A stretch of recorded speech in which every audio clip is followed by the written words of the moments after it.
With the holiday season in full swing, now's the time to start planning for that outdoor enthusiast in your life. And we got some pretty good gift ideas for you as Jason Matity comes into studio from getfishing.ca.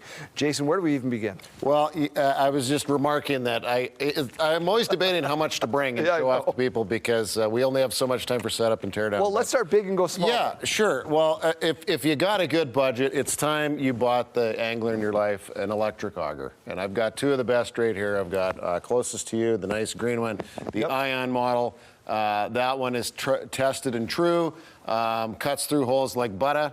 What's really neat this year is you can buy different bits for it. So you can buy an 8-inch bit or a 10-inch bit separately. And the E40, this one's been on the market for a couple of years now. This one is lighter. And you can, not a lot of fatigue when you're cutting. The obvious question for somebody out there is going to ask is how long is the battery going to last in minus 40?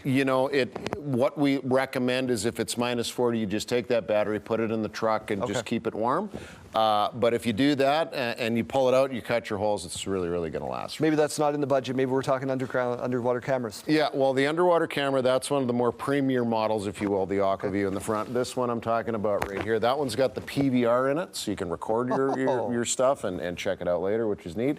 This is an older model, but continues to be sold, and this is the flasher type dial, my Humminbird Ice 45 there, which I highly recommend if you're not looking for all the GPS, the bells and whistles and all that stuff.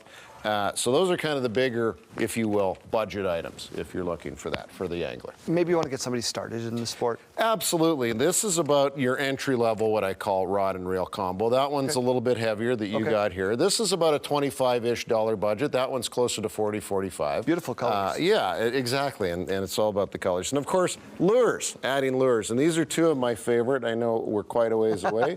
But I've got the jig and wrap, which most anglers out there know from our friends at Rapala, and of course the real bait flasher jig. Honestly, Daryl, if you want to catch walleyes and big perch in the wintertime, if you can't get it done with those, you're not going to get it done. I was pretty sure you were going to play the harmonica this morning. Exactly. And I wanted to show this is for pulling yourself out if you get yourself in trouble.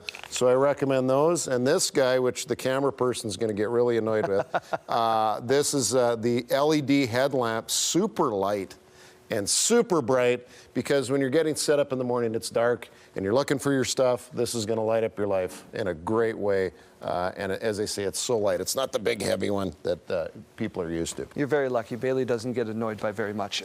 Let's talk about it can be overwhelming. Say somebody comes up to you and says, I want to take up fishing, but you don't know anything about it. Where do you begin? Well, you need this. This is the most important thing to have is your rod and reel, and you need to figure out how to make a hole in the ice. Now, you don't have to spend up to $1,000 on an ice auger to get started. Right. You can do the old crank, but you'll realize pretty quick when the ice gets thick how tiring, literally, that's going to be. Got about 15 seconds left. I wanted to make sure you get that safety message in about the ice right now. Absolutely. Not ready yet, but as we continue with this colder weather, we're getting closer and closer, and make sure you check out our social medias, and we'll let you know. Jeff's been doing a great job with ice videos and how it's setting up on the Coppell system in near Regina. So just really, really pay attention to that, and always test it, cut, and don't just run out there and assume it's safe. Stay safe. Getfishing.ca for more.